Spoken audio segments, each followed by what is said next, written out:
Welcome to Opera Holland Park on Saturday, July the 17th, between 2 and 4 in the afternoon. We'll be bringing you the first ever Word in Your Park from this very pleasant, airy, covered but socially distanced auditorium. No, Word in Your Park is going to be a weatherproof event. We're under canvas, but we have taken the precaution of booking 2 hours of blistering sunshine just in case, and it's going to be us and some old pals of ours involved in 2 hours of rock and roll storytelling, involving Gary Crowley, Leslie Ann Jones, Barney Hoskins, and others to be announced. There'll be mood-altering drinks available, and who knows, crisps. It's been a long, cold, lonely winter, so it'll be good to see you here. Get your tickets at the link below. See you there.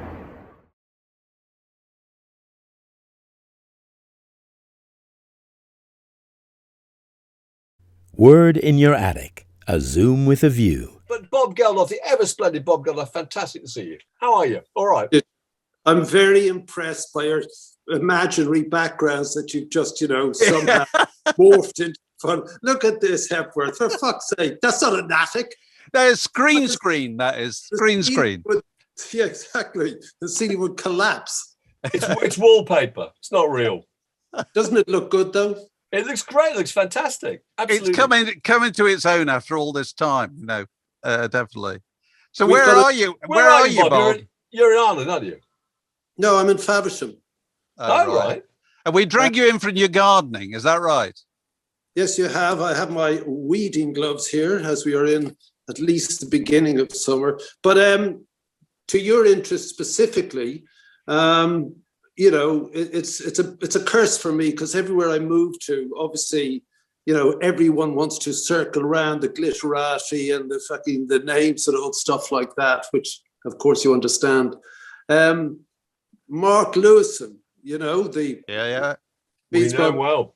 He's just moved into town here. Oh, of course he has. Yeah. And so I bumped into him in the market and that, and assail him with all sorts of questions. But he's moved into an old antique shop and gutted that out and looking at your albums there, put all his files about everything. I mean, just extraordinary. What's he on, his third Beatles? No, he hasn't finished the second one yet. It's the second of the big series of three, the last series of three. So does it turn on, tune in? Is that it does turn on, isn't it? Yeah. It is a life's work. I mean, but you and I've asked him, does he just not get sick of the utter minutiae, and all that? And he goes, no, he's thrilled by it still, and just, going through his files and putting it all together. Do you think it's that interesting ultimately for you, Guy, given the poster behind you? I could see, yes, it probably is. The Beatles in Paris. Well, to be honest, I've got a couple of mates who are equally obsessed, and hardly a day goes by, I know this is going to sound pathetic, when we don't exchange some tiny little bit of information that we've discovered about the Beatles. And I just think this is just one of those perfect stories. It has a perfect beginning, it has a fabulous ending, it's self-contained. They're not still here embarrassing us by letting us down or in any way depreciating the story. What did you think of the Craig Brown book? Fantastic. Oh, it's fantastic. I mean, I knew a lot of it anyway. I'm sure you did, but it's just so well told and so funny, and he's just a great raconteur.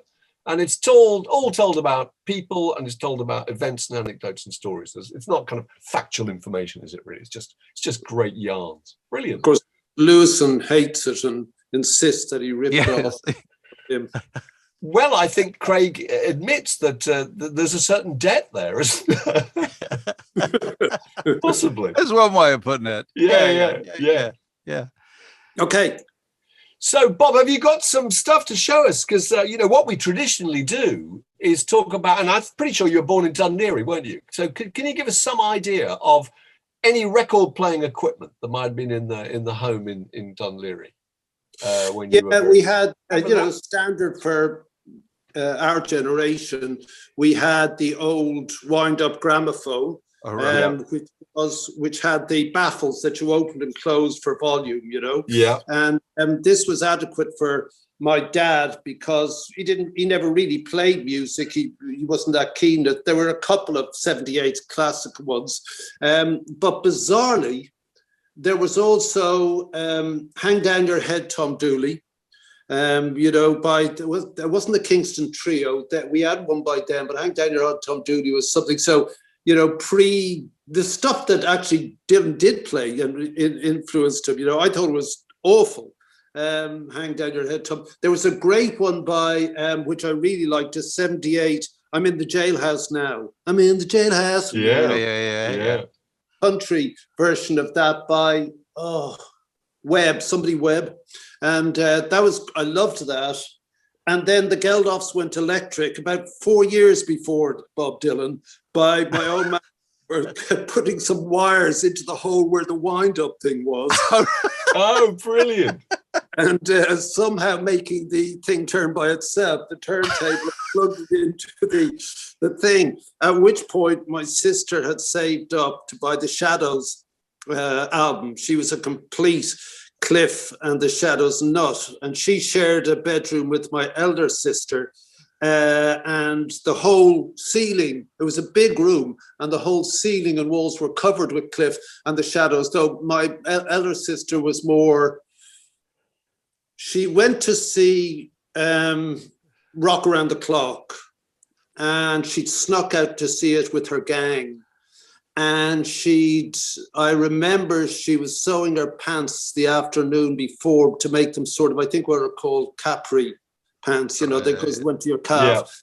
Yeah. And she snuck out. And when she came back, my old man found out where she'd gone. He went completely nuts. So she was that generation. Lynn was Cliff and the Shadows. My mum had died quite a while before. My old man was away most of the week selling towels and stuff around the countryside of Ireland, which, didn't lend too much money. But he'd be back on Friday and stuff like that. And my sister, my middle sister, was made to take me to see Cliff whenever he pitched up in Dublin, which he hated. So I saw Cliff, and her and Michelle, her mate, used to sit in the front row with flowers, off the great man. The physical memory of rock and roll is standing outside the Ormond Hotel, Ormond Quay, Dublin, in November dawn, waiting for Jet Harris to emerge from the doors. She was completely obsessed by Jet, the bass player in the Shadows, and his very Billy Idol look. Absolutely. Yeah.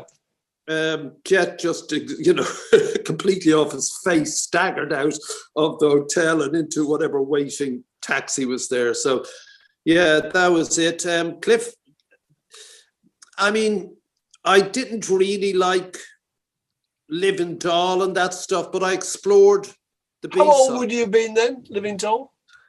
Young, 8, 9, 10. First rock. Really, I remember hearing Teddy Bear by Elvis, and it was on the radio. We were in Cork staying with family friends in a summer's day like this, and they had a huge living room, big old house, huge living room. And I don't know what I was doing, but maybe 5 or 6, 7 maybe. And I absolutely remember dust motes in the air through the slanted sunlight coming through the big windows and the smell of a dusty day. And suddenly I heard Teddy Bear. It could be because I was a kid and I thought of teddy bears, but it didn't electrify me. I just thought, in modern parlance, that's cool. I like that. Maybe because it's about teddy bears. Cliff, I didn't mind the Shadows. Stars Fell on Stockton. I remember that as a track I like. Great name. Yeah. And I explored then the B-sides, and that was proper. Things like Apron Strings, which was the back B-side of Living Doll. And that's a proper rock and roll.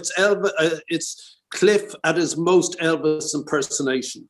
And, I want to be Apron Strings. And he was beautiful. On television, he was a beautiful boy, and so you get it.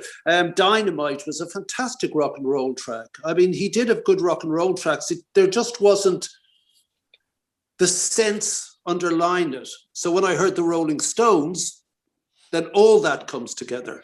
So were you hearing that from what, Radio Luxembourg, or was it for records being bought back by your sisters? How did you get to hear that stuff?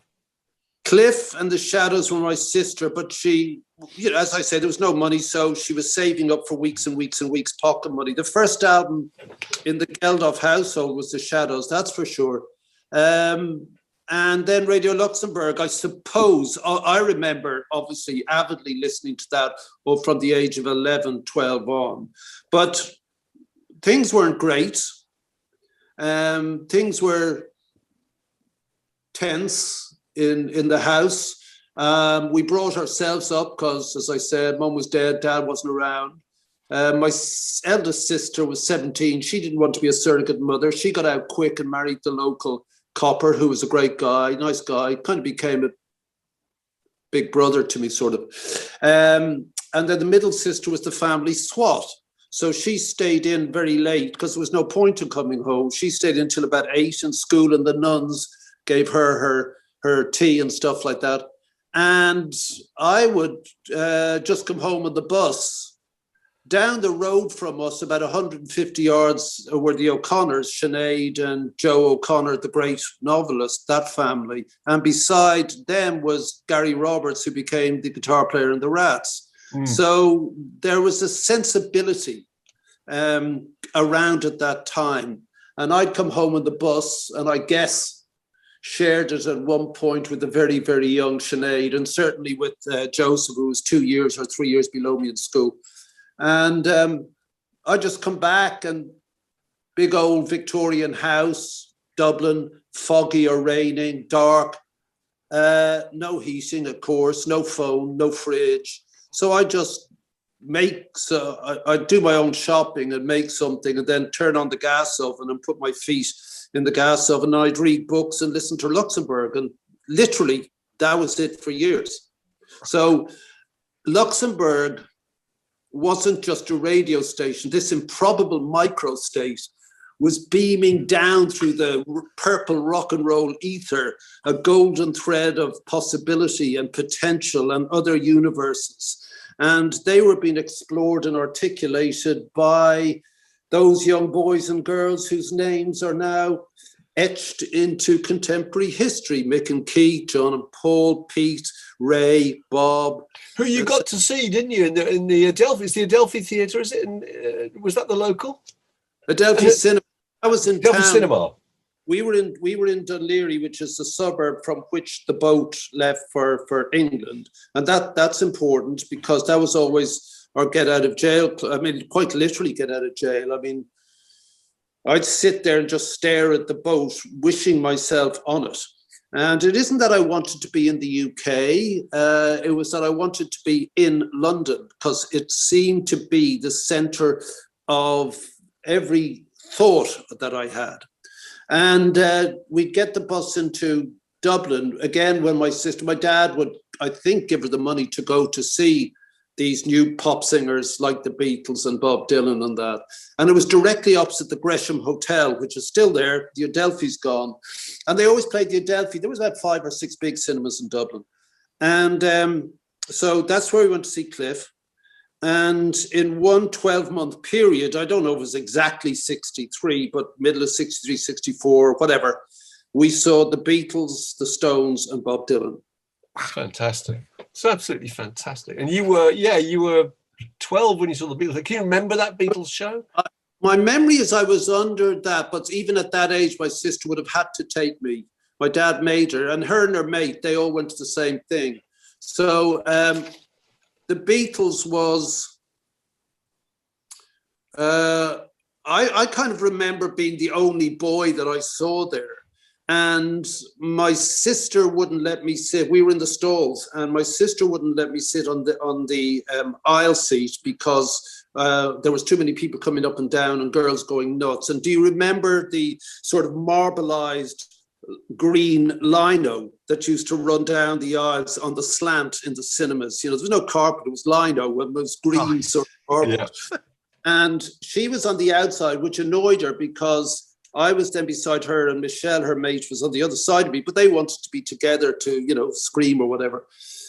And I absolutely remember being very excited because one, it was the Beatles, and two, all the pre-excitement of the gig, and there were heavy velour draped curtains. My sister was dead set against liking the Beatles because they had, you know, stolen the Shadows and Cliff's. Oh, right, yeah. So She was going there out of obligation because all her mates were going, Beatles, what a schmeatles, you know. And there was a gap in I think I was going because I really liked Helen Shapiro. And, you know, she was my age and she was number one. And she was Amy Winehouse, but at 11 years old, you know, the big beehive, stuff like this. My daughters come into the room, go and weed. I thought you were going to do it with me. I am going to do it, Joe, but I've been weeding for an hour, God's sake. So we were sitting there, and next minute we heard what I now know was a snare crack. And I guess it was Ringo just checking his tuning or whatever. And there was this shocked silence because I can't remember. Don't remember Helen Shapiro. Maybe it wasn't that tour, but definitely I wanted to see her. But by now that kind of didn't matter. And then lights down, and the screaming starts, and it's do-do-doom, do-do-do-do-do-do-doom, parting of curtain. Oh yeah, and like fuck, and the place. Look, I've been to Duran Duran. I've been to Take That. I've been to all the screech and scream bands. You know, I have never heard.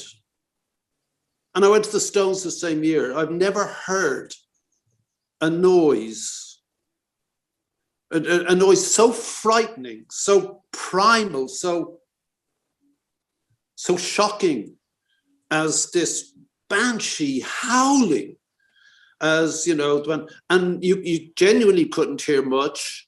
And there they actually were. You know, you'd heard so much, you'd read so much, you'd seen so much. There were actual people. That's George Hart. They're actually there. That's mad. And that was my sense. And then I got frightened because the howl of abandoned femininity, femalehood, was truly frightening. And I looked behind, my sister was reaching out and screaming, and I looked behind her at the aisle, the linoleum aisle, and rushing down the aisle was streams of female piss. And it was banking up the dirt from your soles of your shoes into little rivulets, little streams of urine. And so for me, the Beatles have always been the smell of female piss, you know? God, that's enough detail. It's amazing. Mate, So I've got to ask you how you got to meet them, because you managed to get. How did that happen? That you and your sisters got into the hotel room? I think we were on the matinee, which makes even that abandonment even more impressive. Yeah. You know, 4 in the afternoon. Yeah. And how do you? I mean, I'm sure they were drenched in every single sense, sweat and pee and everything, just drenched with just utter emotion. You know, I mean. I once spoke to George about it, you know, and I didn't speak about that gig, you know, and of course they were all sick of talking about the bloody Beatles. But he just said, I was in them. He said, I know from a distance what you're talking about. I know the effect, but I was in them. I didn't experience that. It was another gig, and, you know, slightly annoyed because couldn't hear what we were doing, you know. So we went across the road to the Gresham Hotel. We knew they were staying there because there was, you know, about 500-600 people outside all the time. And obviously, because there were people in the front, we should go around the back. I don't know whose plan this was, because as I say, I suppose by that time, Michelle and Lynn, my sister, were complete converts now. But we went around the back staff doors, you know, the push doors were open, concrete steps. This is memory. I hope it's correct. Obviously, the Beatles, where are they going to stay? At the very top of the hotel, toppermost of the poppermost. Got to be the Beatles. So we walked all the way up until the stairs stopped, pushed open what I assume now is a fire door, was in a long corridor. At the end, both ends were 2 big double doors with 2 in the middle. And this memory is very accurate because I've actually stayed in the Beatles stage room as a pop star myself, without the abandoned femininity. Unfortunately, we went to whatever appeared to be, and clearly they'd be in the big rooms because it was the Beatles, and they'd all be living in one room. And we were sure of it. I don't know if we'd seen A Hard Day's Night or something like that, but obviously they all lived together, so they'd always all stay in the same room when they were on tour. Why wouldn't they? And so we knocked on the door, and this young kid, Paul McCartney, answered. All right, yeah, great, come in, and we're there like this. And Lynn is clutching the first album, which I wasn't mad for and still am not mad for. Only interesting in as much as that you could never predict what would happen within the next 6 years, just never. It's one of the greatest artistic achievements ever, but you can't tell that from this album. And we are clutching it, and I don't think we said anything. He said, come in. What? So, but I don't think we expected anything different. People in Ireland. It's astonishing that he would just that there was no security, and B, that he'd want you to come in. It's just fantastic. I mean, can you imagine how sick they were of it? So I think we didn't think much of it because in Ireland, like, people would walk in to your door and say hi, and oh yeah, come in, have a cup of tea. I'm not trying to make it all, Darby O'Gill and the little people. That was and so we didn't think much of that. But sitting around was Ringo and George, black waistcoats undone, tie undone, shirt undone. I hope this is a true memory. It seems to be so real that it's that's the way I remember them sitting, and I remember them these outfits. So John wasn't there. In my mind, I've made it up that he was doing a press conference somewhere, something like that. I don't know. He wasn't there. And while Paul said, come in, and we walked in and just stared at them, I could see that George was pissed off. Like, he just took, they were all smoking, and he just looked up, and Ringo just looked bored and just looked at us. What were the Beatles doing in between their 2-hour break between shows? What do you think the three Beatles were doing in their break? Well, if this is your Hard Day's Night fantasy, they were answering their fan mail. Signing autographs. Yeah. That's correct. You're the only one who got that right. There were stacks of things, and they were individually writing. Are they mad? You're mad. What? I suppose professional showbiz, but how can you thousands of letters, unbelievable. So, no downtime. Anyway, I don't remember. Again, my memory is George just went just stared at Paul like that. And I remember what? Like that, what? Sort of. And they signed it. We've lost the record. However, fantastic. However, my sister had bought me a packet of sweets to go to the concert with. And I'd finished the sweets, or I had one left. It wasn't a jelly baby, but I had one left. But I took it out of the packet and put it in my pocket, and I got George to sign the sweet packet. Why George? Who knows? Maybe we understood we are pushing this now, but I just got George to sign it. Fast forward many, many, many years later, I'm in Dave Stewart's flat in Seven Dials, and we're just noodling around on guitars, and there's a ring at the doorbell. I'm with my mate Howard, and Dave goes over to the video phone. Oh, it's George. So George comes up, and he gets the guitar, and we're noodling around, and I think Dave starts playing Here Comes the Sun, and George, whether he's taking the piss or not, halfway through he says, "What's the next chord?" And Dave says, "For fuck's sake, you wrote." She goes, "I only played it once." I only played it once. That's yeah, absolutely. That's the thing. I'm going to go home.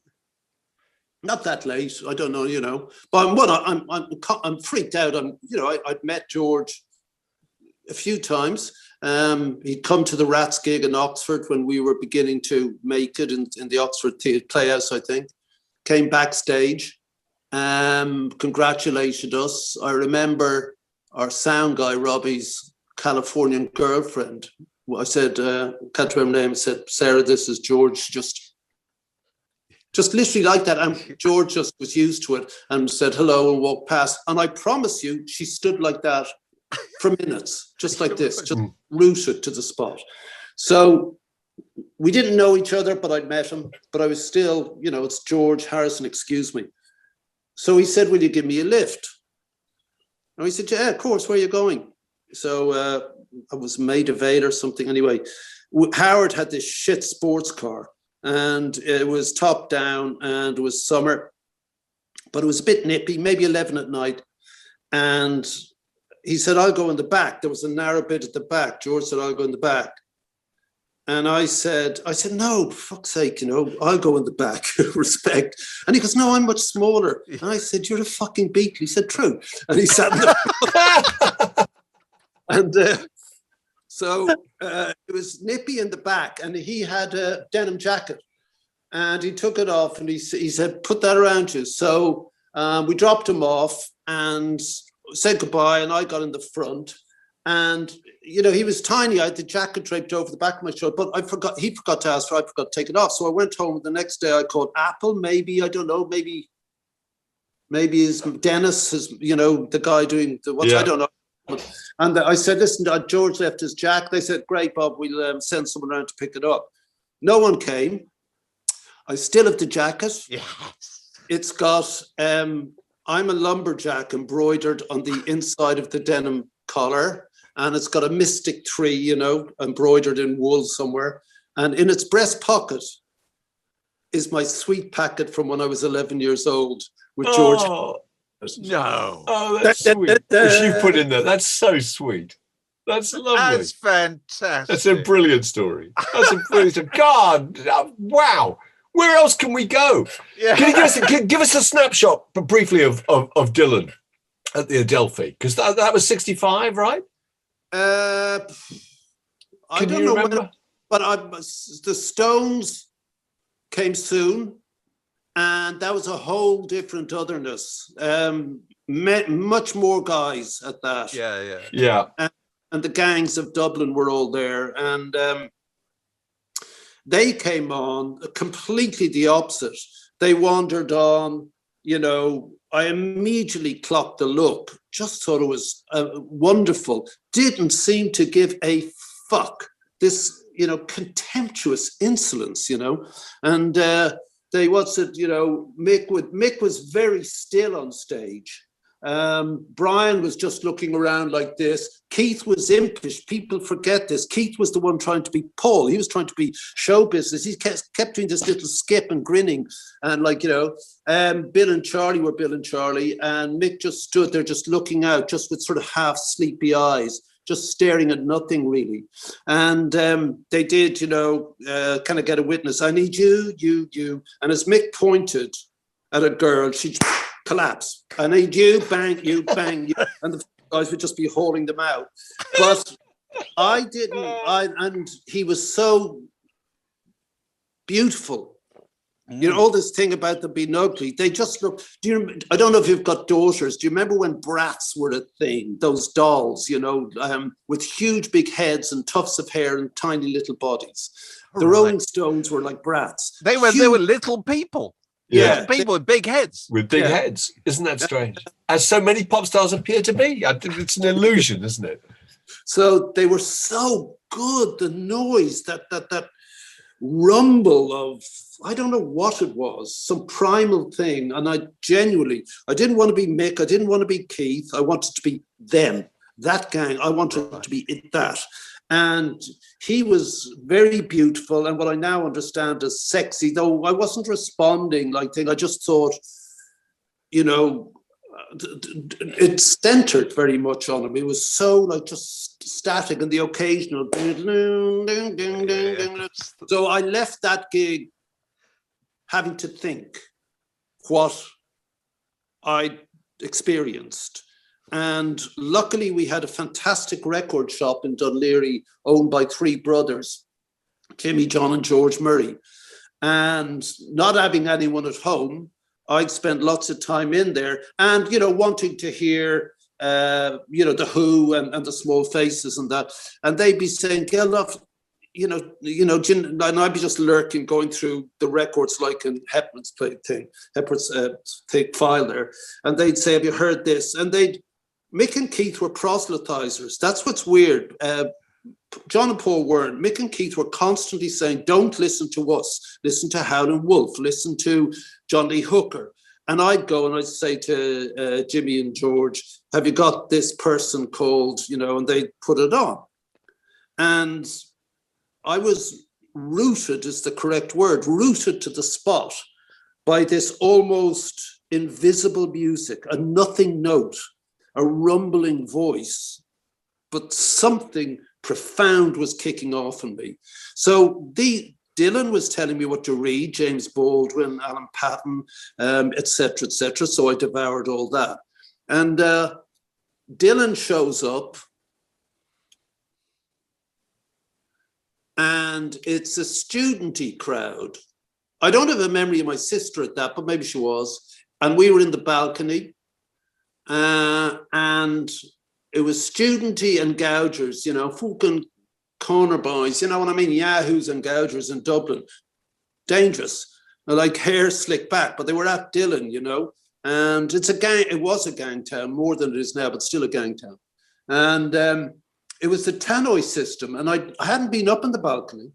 So the tannoys there were piercingly awful. And when Dylan played the harmonica, it was awful.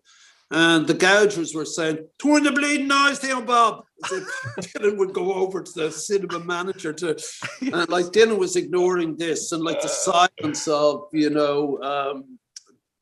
don't know, like she's an artist, she's got everything she needs, she's an artist. And I just loved it. I mean, I just loved it. And they were, turn the bleeding noise down, Bob, for fuck's sake, will you? Like, and I was going to, middle class boy, will you please stop? And of course I couldn't say it, but I'd laughed at an Elvis Presley movie at the Dunleary Cinema. I just laughed at it one day. It was so bad, GI Blues or something. And they fucking chased me afterwards to beat me up. And I ran down alleys I knew and stuff because I'd laughed at Elvis. So this is who we're talking about.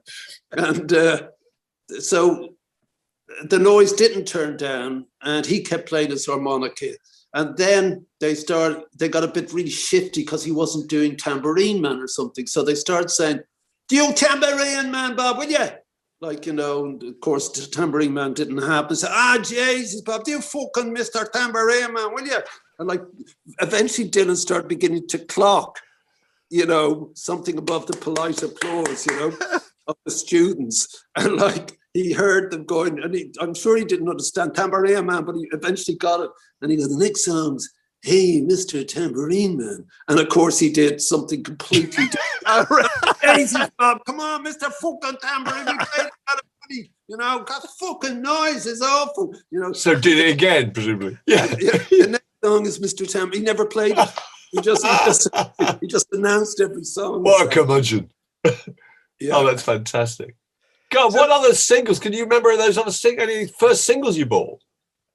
First single was Good Vibrations. Oh, right. Because I didn't have money. And money could be spent on other things. I could go to Murray's Record Centre. And eventually they opened a coffee bar in the basement. There was a coffee bar opposite called the Bamboo.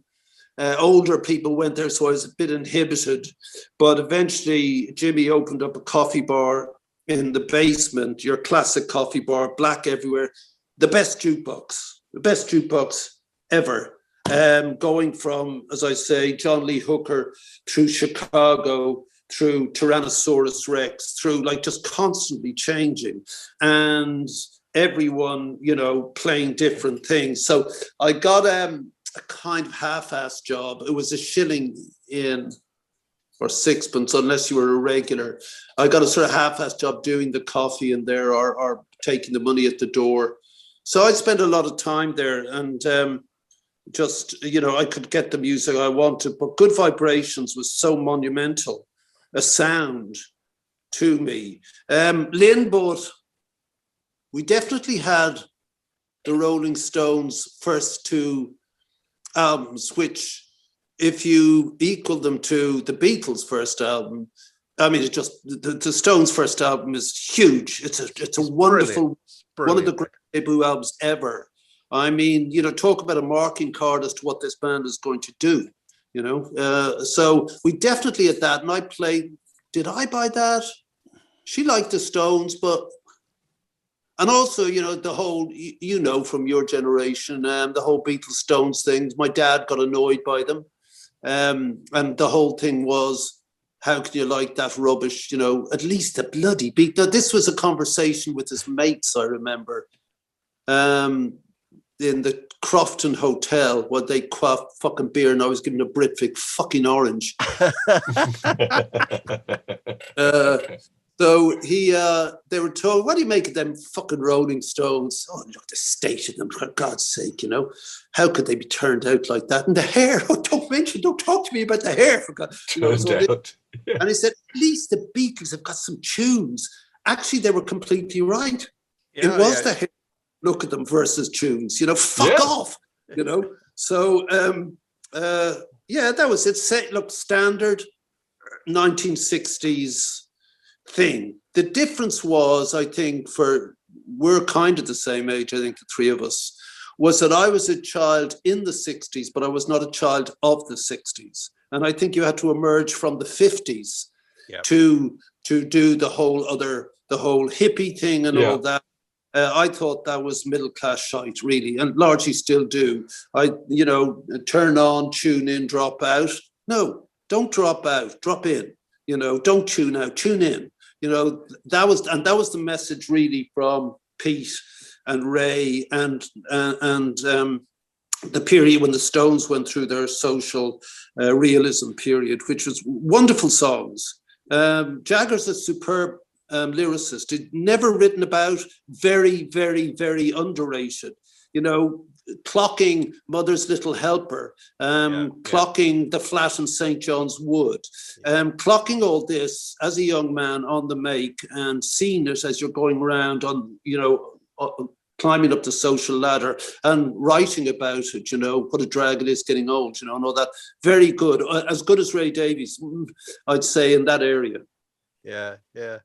I think Elvis Costello said at one point that he always found the Stones the most interesting when they were starting to go out with posh girls, and that this was kind of being reflected in their songs, you know what I mean? Chelsea and all that, suddenly they're dealing in a different world, you know, and it's a stage that successful groups all go through. They're suddenly kind of dating on a different level. I think that's true. The genius or the difference that marks you out is standing back from that and understanding what it is that's happening. Other people engage and indulge and get lost. But, you know, being a writer, you know, thinking about what's going on, and whether it's George moaning about Taxman and then Ray Davies doing the same, which is your real life, and also looking at Dead End Street and, you know, our Townsend and stuff like that. Even Marriott, you know, I mean, doing that horrible song, wouldn't it be nice? I mean, no wonder the other faces were mortified, but it's crap. And I wish it wasn't just the one they play of his, but again, his observation. Mick has it late into the Stones, really, you know. I'll be in my favourite room with a needle and a spoon and another girl to take my pain away. That's very people say that he occasionally gets to himself.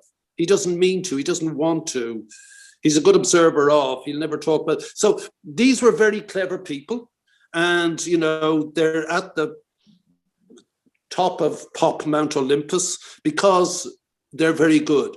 And my conditions and the little record shop and the time that was in it, I was very open to it. It definitely was as I say, the golden thread that these boys and girls dangled down to me that I clung on to ferociously, and still do, to be honest. Right.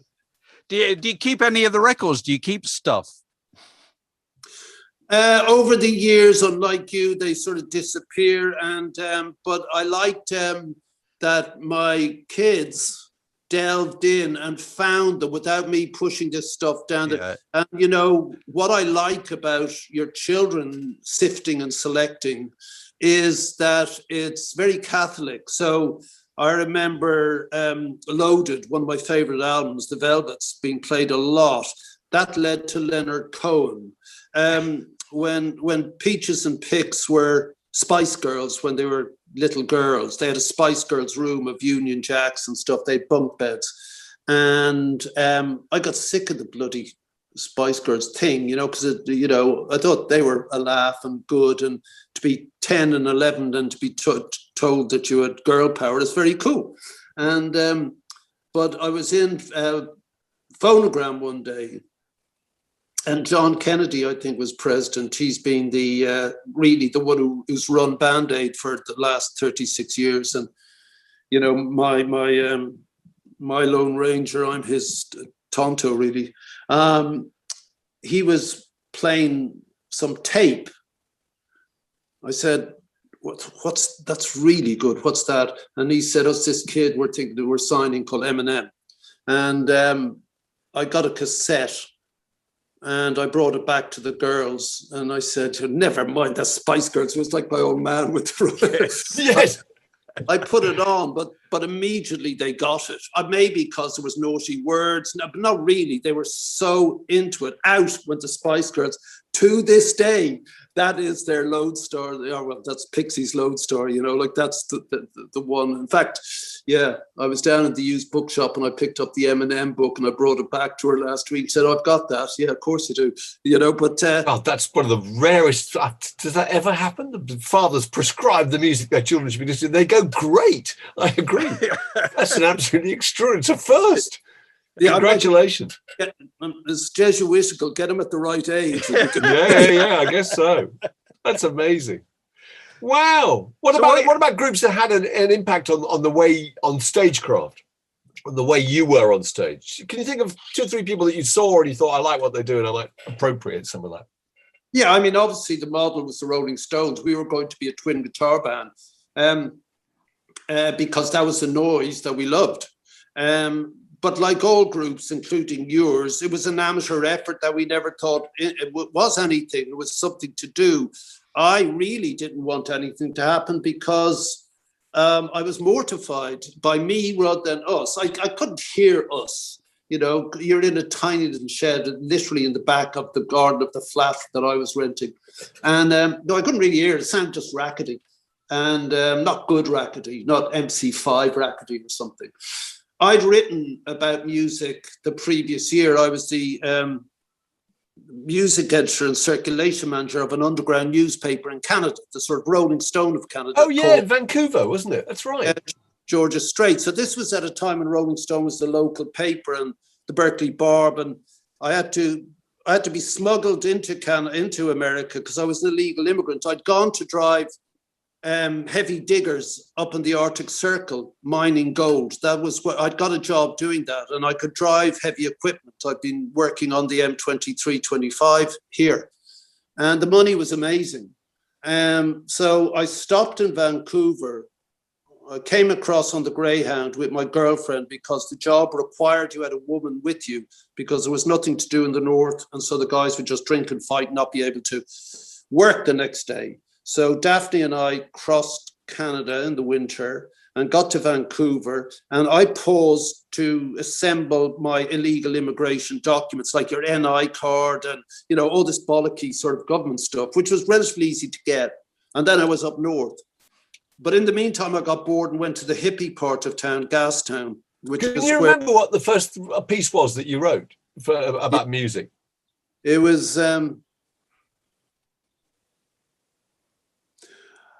the lie I said to the owner and editor, Dan McLeod, still a mate, was I was a journalist on holiday visiting my cousins in Vancouver. Obviously, I didn't have any work with me, but I'd love to cover the local scene.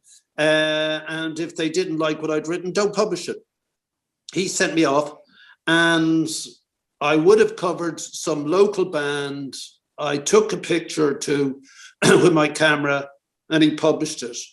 Soon I heard about a 16-year-old kid, and I went to see him. I'd love it to be that I went around to his house, but I don't know how. I contacted him, and therefore I am responsible for Brian Adams. Brian, I was going to say, Oh, Brian right. Oh, my God. You know, so, but then to get into America, I had to get into the back of Dan's car, into the boot, and drive to the Bellingham border post and hop out at Seattle and travel on down to San Francisco, where we'd stay with Max Beardsley, who's the editor of the Berkeley Barb. And I got pictures of Allen Ginsberg and Max and me on the beach and stuff. Mad, isn't it? Wonderful. That's wonderful. You know, but I booked Lou Reed to come and play in the Commodore Ballroom, and John Fahey. Does anyone remember John Fahey? Oh, Yeah, of course do. we do. Definitely. Yeah. Well, I booked Fahey. I loved. Oh, he was absolutely. mad, utter mad fucker. I had to go and pick him up at the border. Why?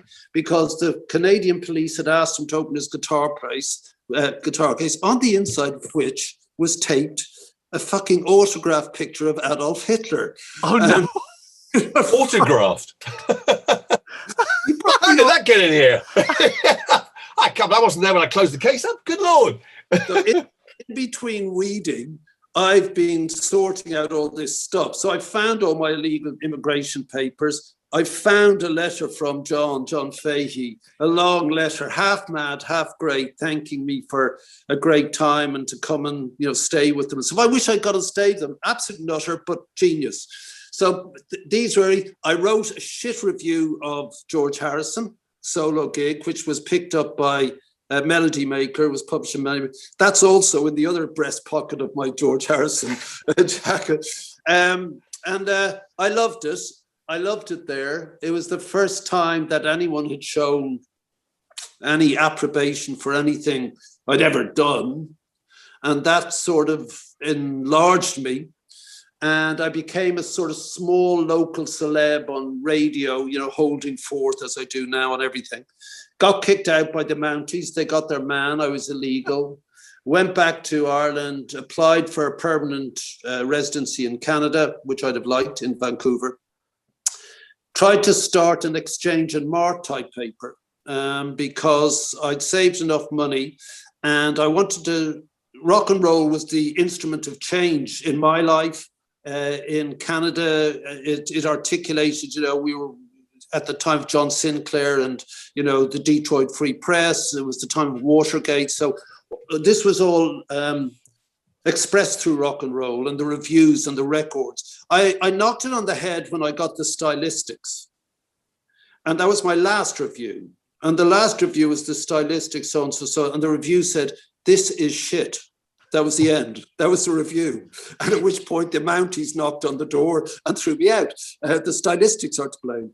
Anyway, I come back, tried to start this exchange and mart eBay offline paper, which would make money. And then I'd start a rock and roll paper. That was the plan. And that would change Ireland. And in the middle of all this boredom, trying to start the paper, I went to the pub. I didn't like going to pubs, still don't. And Gary and Johnny were there, people I kind of knew from around. I knew Johnny's older brother was my big mate. And they said they were starting a band. They were at architectural school. And I said, "Well, what have you got?" They said, "Gary had an acoustic guitar and Johnny had an upright piano." I said, "Yeah, sure. You're not going to, that doesn't make a band." So I held forth on my experience. They said, "You be the manager." I said, "Yeah, okay." So we get together and I go with Gary. He borrows money from his mum. We go into Temple Bar in Dublin and buy a fucking great peacock blue Telecaster, which I suppose today would be worth a fortune. Go back. We bought a Mayatsi amp.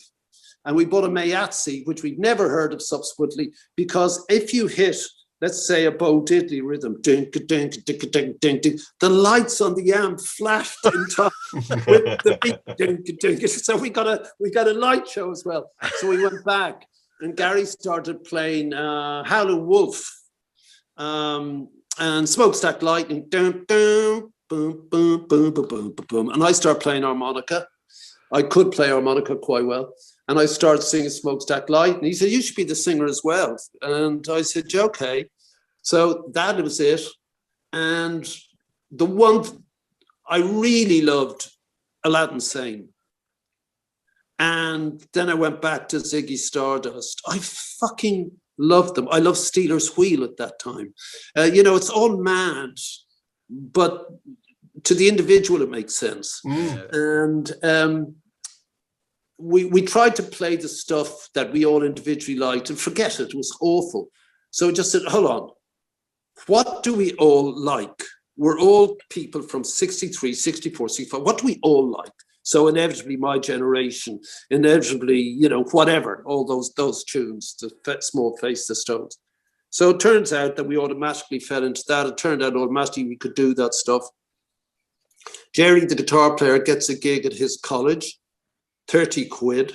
He comes back, I've got a gig. And I said, where? And he said, Bolton Street or something. I said, how much? He said, 30 quid. Fuck off, 30 quid, And he said, why? And I said, listen, mate, fucking double that at least. I just really didn't want to play.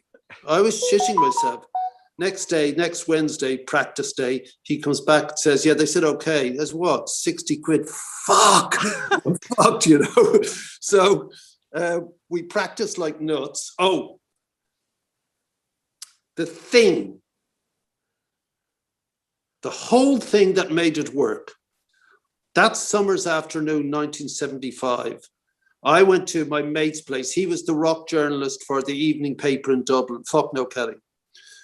And cool. Yeah, he went on to manage. Was your manager, wasn't he? Yeah, your manager and Sinead. Yeah. Sorry, we're cutting across. A million other people. Faulkner was very cool, beautiful, sort of like Robert Plant, like Harry and stuff like that.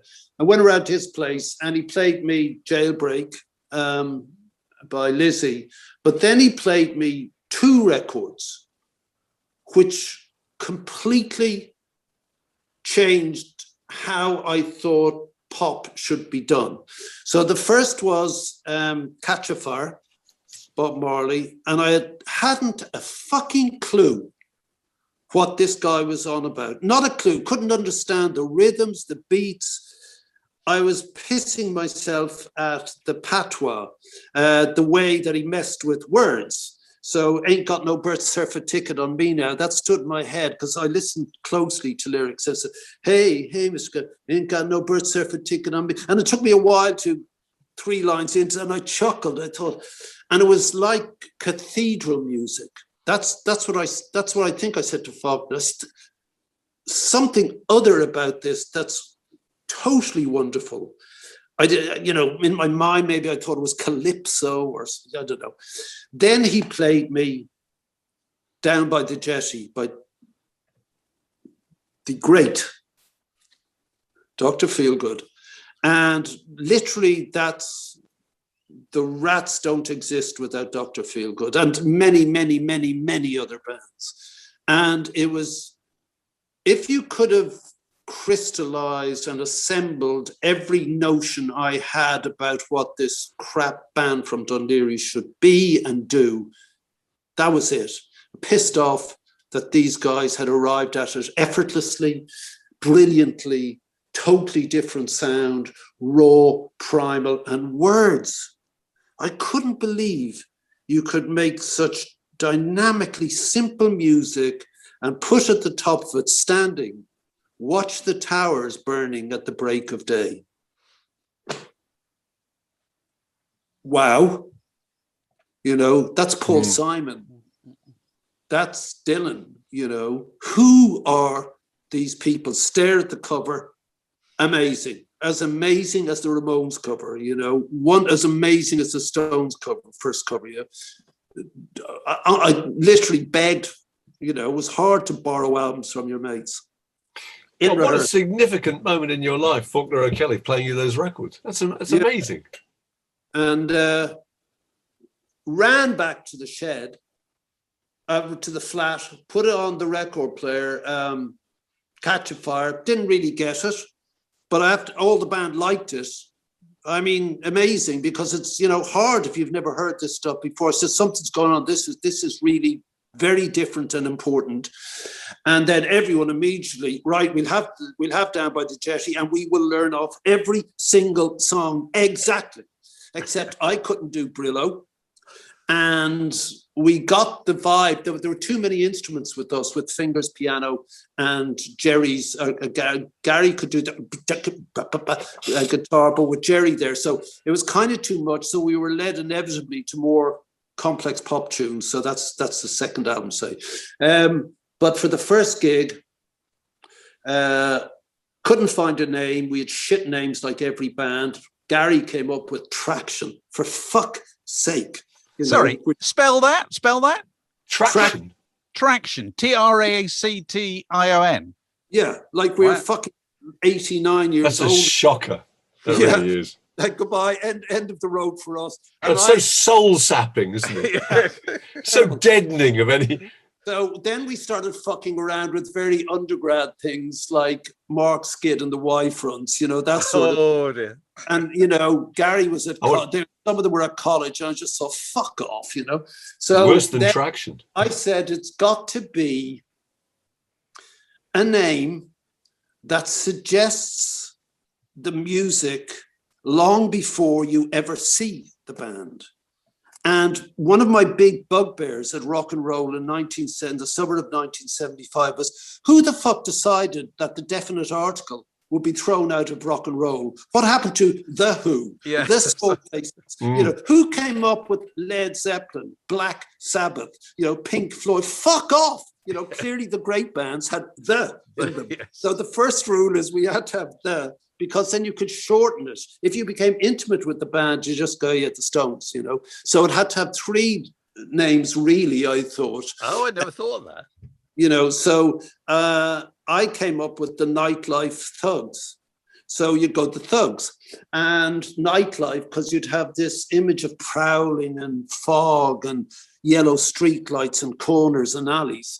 And they were going, fucking Geldof, Anyway, we didn't put the names in the hat. It just became the Nightlife Thugs, which we were a bit embarrassed about, me too. Come the gig, shitting ourselves, 30 people in the classroom, us on the teacher's raised dais. Blackboard says, the Nightlife Thugs. So off we go. We start with what's that track?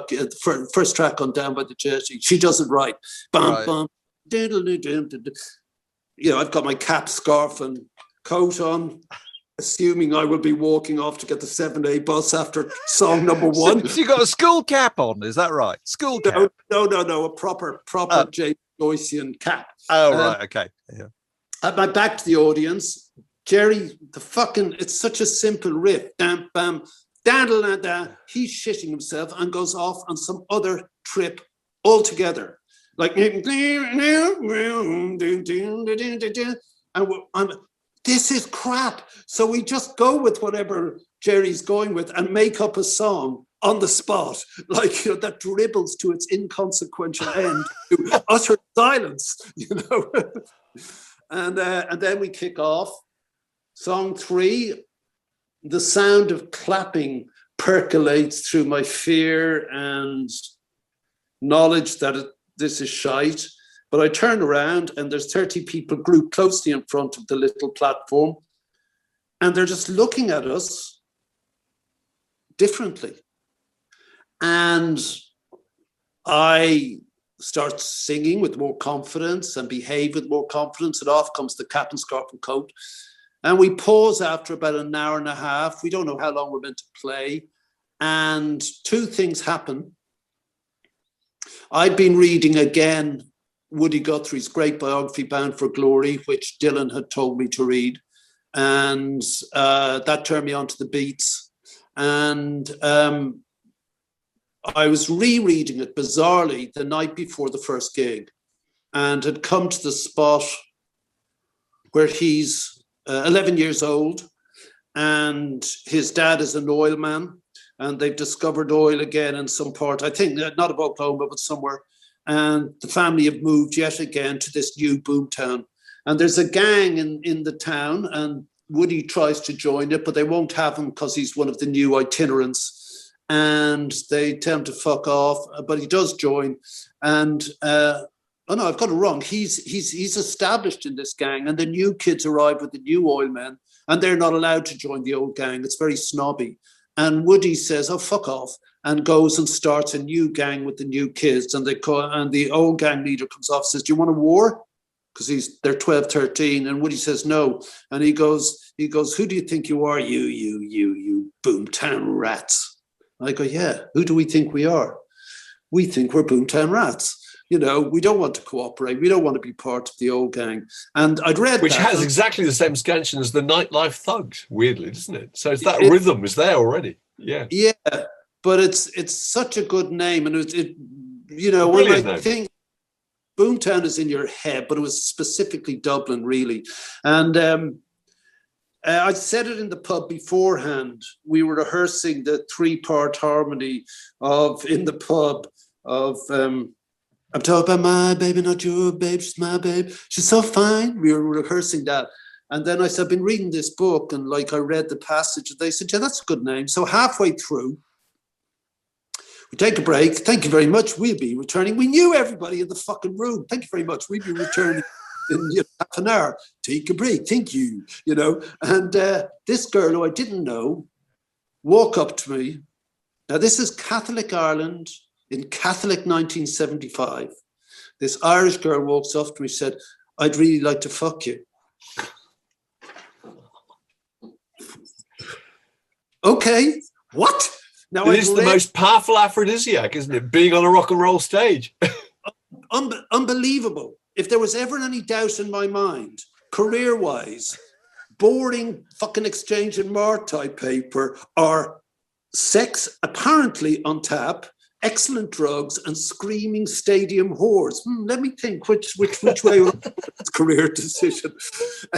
So I said, "Well, hold on a minute." And I went up to the blackboard and I unscrubbed Nightlife Thugs and wrote the Boomtown Rats on the board. They said, "You've changed your name?" I said, "Yeah."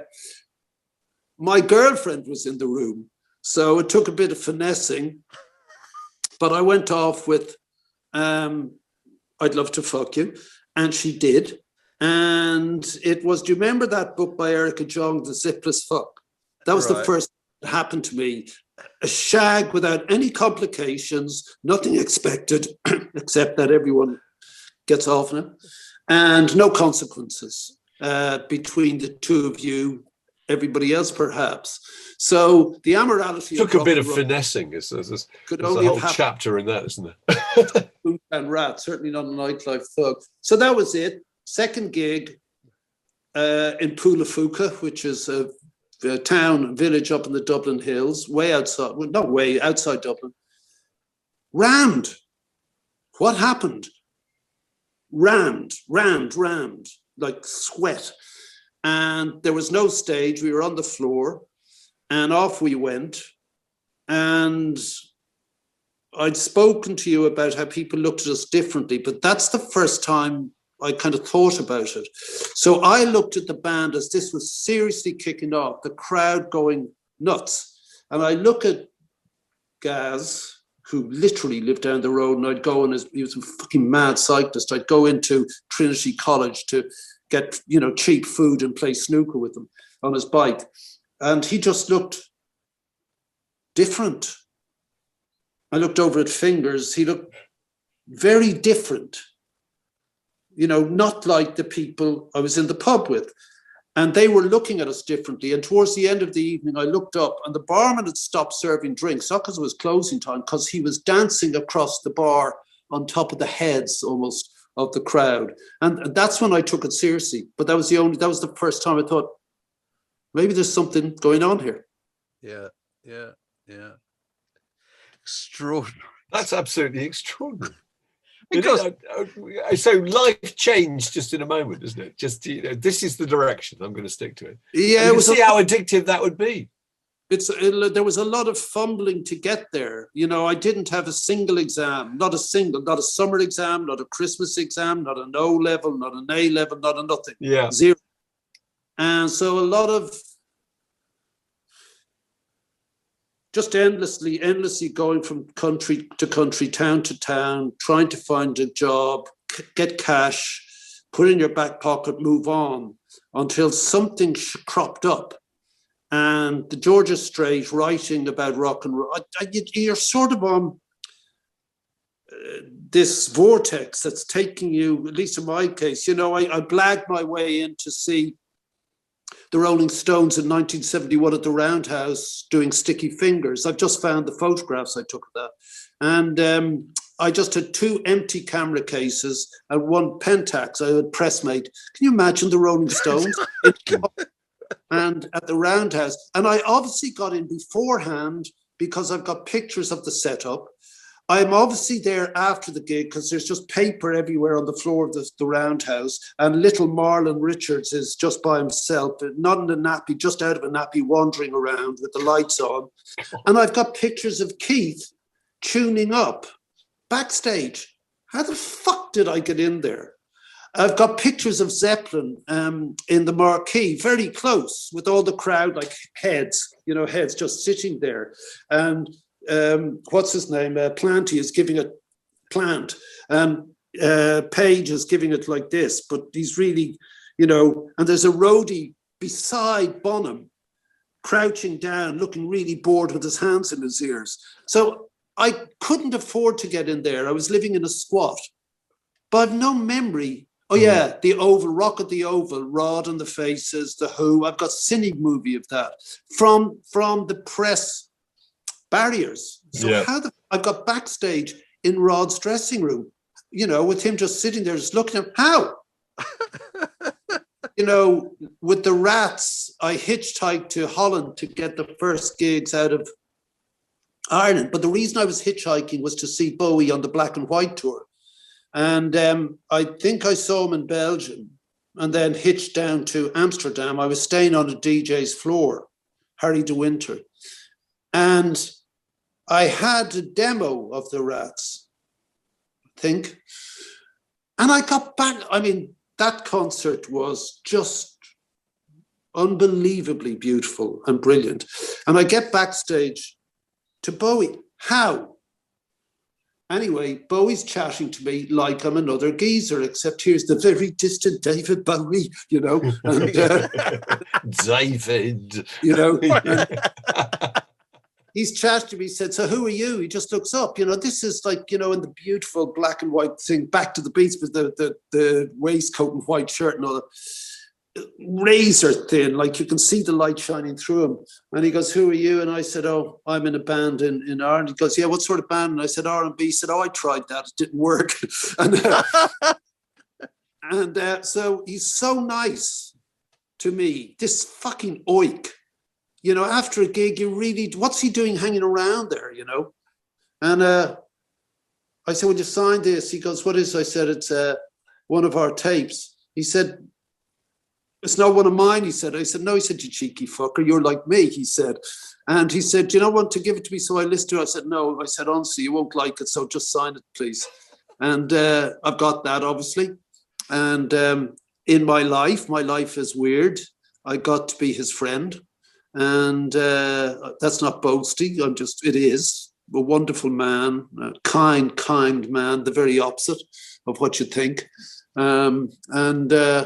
Yeah, you know, I think it was just inevitable you'd get to either the source or the sump of rock and roll. You get to write some tunes, you get to be with a good band, you get to do all that stuff.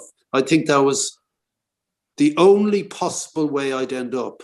And then using it in the same way that I drew a lesson from it, that this is the arbiter of change. This is how you get change. This articulates change. This posits change. It's simultaneously the rhetoric of change and the platform for that change. That's what I took from it. And from all those shit jobs, like working in the abattoir, you get rat trap, which gets to be number one, you know, those things that happen to you. And I'm not sure if those days are gone. I don't want, you know, I'm too much removed from the currency, but yeah, but I got to participate. And Well, now, are you, fantastic stories. when this whole bloody war is over, as we say at the moment, are you planning to tour? You're doing some dates in Ireland, aren't you? Sorry? Are you Are doing you- dates in Ireland? I think you are. No, we're doing the Palladium in Palladium. October 14th, but we got hammered by, everyone got hammered, but we did, in March last year, we released, an album called Citizens of Boomtown, a book called Tales of Boomtown Glory, Remember, yeah. a movie on the BBC, 3 singles, 3 videos, and a tour, which we announced and had 60% sold. 2 days later, Yeah. lockdown. So really, I mean, we're coming from a zero.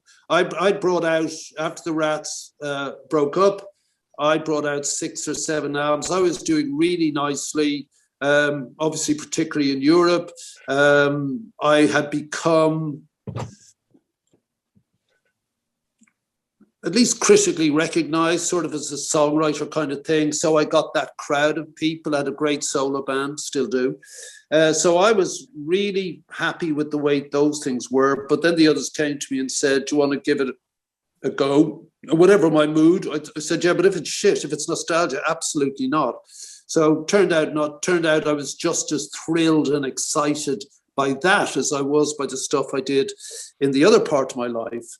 And I loved being on the stage with that band. I mean, I loved it. It wasn't I missed it.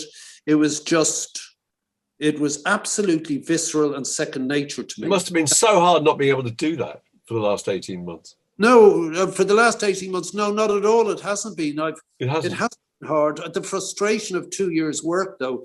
I'm not trying to sell records or it's a really good record. I think, I'd say if it wasn't, I'd say if it was, we didn't quite make a next one. No, this is a really good Rats record. But that frustration, and then the film is very, very interesting. It's very interesting to watch your own story, from askance almost. I saw it. It's brilliant. Yeah, and Really good. so it goes out on the Imagine slot with Yentob and that. And we premiered that in Ireland, and that was nice, at the Dublin Film Festival. The President of Ireland came, and all those people who were contemporaries of ours, and the bands, and the young bands, the Fontaines and all that crowd. So that was all good. But then 2 days later, for panic to set in, the tour is immediately, of course, postponed until it's worthless. So I don't want to do it really now. I don't want to do a tour. We're locked into a couple of festivals, but I can't see them happening. It means we'll have to go back into full rehearsal for an hour in a festival. I love doing the festivals. I love huge crowds. The Rats have to play to huge crowds. They don't really... The solo band doesn't need that, but the Rats do. The solo bands need theatres and that sort of thing.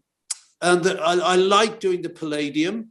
I'd love to resurrect the revolving stage from Sunday night at the London Play. Is it still there? Does it work? Waving along with the jugglers and comedians. Yeah, that's right. Yeah. All you, when you were young Turks and critics, you hated us doing all that sort of shit, like typical. They're supposed to be credible in that. Yeah. And which I enjoyed thoroughly. So yeah, it's a great gig. The Palladium, fabulous sound, a big crowd, proper gig. I'm looking forward to that. And after that, who knows? Am I compelled to try and make it? We've got 6 tracks that didn't make it on the record, mainly because I don't like more than 10. 10 tracks of anyone's is really enough. If you haven't got the idea, then, and also they must fit, the same as an artist hanging his latest work in an art gallery. They have to work together. It has to be a complete thing. But as you know, the album as a complete work is gone as an idea. Yeah. So the 6 tracks, at least 6 tracks, Pete and I worked up last week into, a fit state. A couple of outliers are quite good. We've got an outstanding video. We've got an outstanding single from the album. So I'll try and get something going before the Palladium gig and get a smidgen, a tickle of interest, perhaps, you know. Right. I'm sure you Well, no, I'm sure that will do fantastically well. Sure you Bob, it's will. been so nice. Actually, Dave, we traditionally end, don't we? We do. The greatest record ever made. Have you got a suggestion, Bob, for what could you nominate? Or your maybe it's something you personal mentioned already, choice? possibly. I don't know. Probably is of the greatest record ever made. You know, I was moaning because, you know, as I came in from weeding, Ted Cummings told me I'd have to do this. And I said, how do you choose? Like, you know, and it's your mood. He says, you know, like you're in a mood for Van, so you put on Van, but it's one of 100 albums. It's I want to hear Loaded again. You know, I want to hear New Age. Can I have your autograph? He said to the fat blonde actress. That was one of the best opening lines ever. I want to hear, I want to hear, you know, Burning, Bob Marley. I want to hear, you know, whatever. You know, immediately what pops into my head is something like Blood on the Tracks, Sticky Fingers, you know, Loaded, as I said. These things just pop into my head. But do I think they're the greatest albums of all times? No. Like I'll hear, there's just CDs all over the car. Just, you know, I just chuck them, I just listen. And I put on one the other day and no idea what it was. No, I put it on about a year ago. And it just stunned me. So I parked the car and called the missus out and sit in the car and put it on again because the car systems, you know, it's so enclosed and it's a great in-car system. It's a Toyota. I recommend just buying them for their in-car system. And that's where I listen to all our mixes and that. I just sit in the car. I park the car outside the house and listen to the mixes now. What was that record? I had no idea who was buying. And so I took it down to the local record shop here in Faversham, which is a great record shop. It's a guy called Les who shared a flat with Lemmy. He lived with Lemmy. And he's opened this. It's a proper record shop. And I played it to Lemmy. He said, that's Kanye. And I said, really? And he goes, yeah, 2010. What's it called? It's just a phenomenal record. And is it my favorite album? No, but you know. It is today. It's the producer's mind behind it is fabulous, and the lyrics are crazy and good, and you know, just it's a wonder. Just you kind of go, I'm excited. Something happened. So I'm gonna beg off. You can pick any of the ones I've said, and there'd be a million more that you throw at me. I'd say, yeah, that's great. Obviously, Down by the Jetty. But that's because of the impact on my life. It doesn't mean, you know, sitting back and saying that's the greatest album of all time. It can be anything. It can be capricious or those are brilliant as you want. Yeah. Word in Your Attic, a Zoom with a View.